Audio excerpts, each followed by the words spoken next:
The dominoes falling is a good metaphor. It's, if you got 100 dominoes, you knock the first one, they're all going to fall. That's just physics. So how do you stop that? How do you stop that crisis? Well, you truncate, you drop a steel wall between two dominoes, and this one hits the wall and this one's still standing.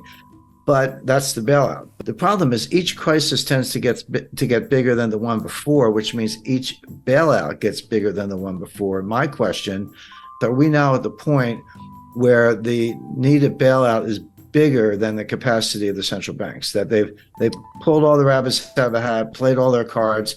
And again, this goes back to what I did say about the Silicon Valley Bank rescue. It is the biggest bailout in history, and I can explain why. But if that's the case, what else do they have? Jim Rickards said that this is the biggest bailout in history. 97% of the Silicon Valley Bank deposit is uninsured. That's really scary, but it is the reality just a couple months back. Many big companies such as eBay and Roku had their deposit in the bank. And also small startups with just 100 employees with $5 million working capital. What happens when the bank can't meet its obligation because they don't have the money? Well, there will be a bank run. Started with one guy named Peter Thiel who tweeted on Twitter, and boom.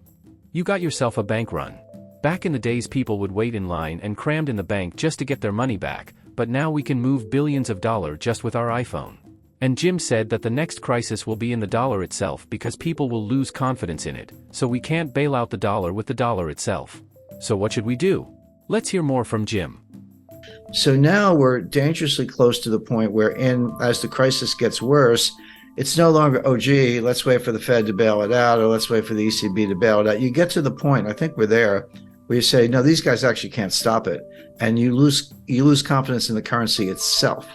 It's the dollar. The crisis is the dollar itself, and the euro, goes along with that.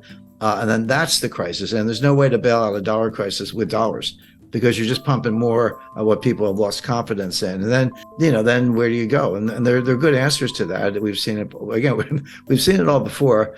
This is big. It's not over. The regulators will attempt more bailouts, but we're at the point where I think you can start to question the regulators themselves. Let's go back to Brazil, Mexico, Argentina, the Latin American debt crisis, broadly defined of the early 1980s.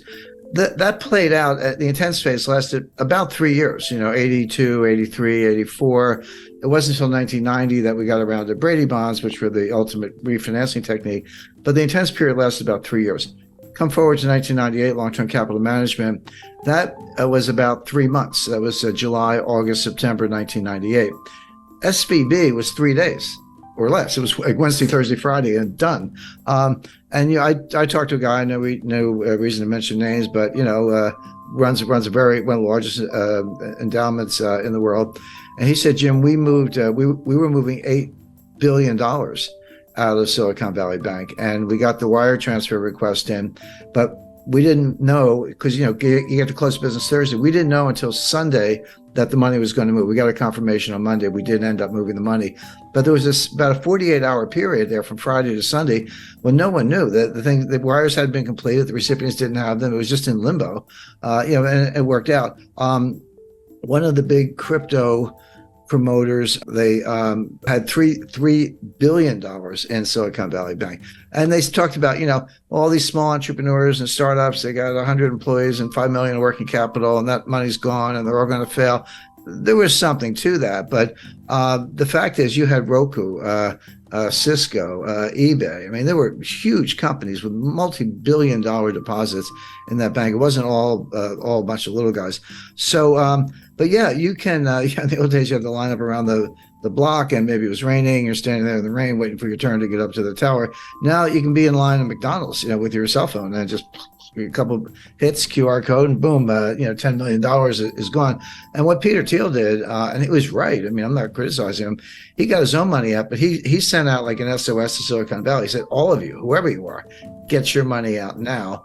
And a lot of people did, and that was that $40 billion. So the time frame is becoming more compressed because of technology. You're exactly right about that, which means that the response function has to be equally compressed, or else you are going to have all the consequences of an honest to goodness global financial crisis. Imagine you're a small business with a working capital of over $250,000. And then some weird thing happened and you can't get your money out of your bank. Let's imagine this frightening scenario happened. What is the most likely to happen is, your money might be gone. It's not frozen or suspended, it's gone. And it's not just in theory, it's already happened. You can hear it directly from Jim Rickards himself. And I'm not sure if everyone knows the sequence, but on Friday night, March 10th, the FDIC took over Silicon Valley Bank. And they issued a press release. And they said, here's what we're doing. We're taking over. We're putting it into what's called a receivership. Anyone with $250,000 or less, your deposits are fully insured. No worries. You'll have your money Monday morning. And over $250,000, your deposits are gone. They didn't say frozen. They didn't say suspended. They said gone. And they gave you a receivership certificate, basically an unsecured printed up IOU from the FDIC, but not money. And it's a receivership certificate. And they said, hang on to them. In effect, we're going to sell assets. And as and when we realize proceeds from assets, we'll give you something. We'll give you distributions on these things. Don't know how much, don't know when. We'll do the best we can. Remember in the RTC days in the early 90s, it took them 2 years. And they were very efficient. I worked with them at the time. We were in their offices when we were sitting on boxes because they didn't even have furniture, but they were doing deals. So they had the right attitude, but that took 2 years. So, and that was it. Well, that's when I call the billionaire crybabies came out in force. Bill Ackman, all these guys. Oh, you got to save us. I was like, well, you got to trade on Bill. $5 billion is not enough. But anyway, they pounded on the White House all weekend. Now here's something that very few people, almost nobody knew at the time, except the management, although they seemed to be asleep at the switch. Everyone's like, yeah, startups, venture capital. And there's a lot of truth to that. 97% of the deposits of Silicon Valley Bank were uninsured. And by the way, that's my new metric for assessing banks. You used to look at, working capital and debt equity ratios and, bad assets, governments. There are lots of ways to measure the health of a bank. But the most relevant way right now is, and this is publicly available, take the ratio of uninsured deposits to total deposits. 30% is comfortable. If you're like, 70% of my deposits are insured, which means they're not panicky. They're not necessarily going to run for the hills. 30%, okay, uninsured, but I have assets. I have that much cash or more.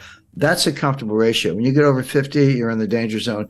Well, Silicon Valley Bank was 97% uninsured, which meant all the money was going to run, and it did. So that's a way, if you're looking at these big banks or any institution or your own savings institution, to look at it. We're not getting political here, but anything that go woke will go broke. SVB invested a lot of their customers' money, well maybe 97% of them, into what Jim Rickards called a green new scam projects, like investing in wind turbines, new battery technologies, electric cars, etc. The point is there's a lot of government subsidies and corruption in the so-called ESG investing. And your money is in a high-risk position if your bank is invested in these projects. But Silicon Valley Bank was a climate bank. Were they investing in startups? Yes. Were they investing in technology? Yes. But these were climate. These were green new scam startups looking at, battery technology, chemistry, physics, to try to make a better battery. But not much improvement in the battery in 200 years, but they're working on it. Wind turbines, other sustainable fuel alternatives, et cetera.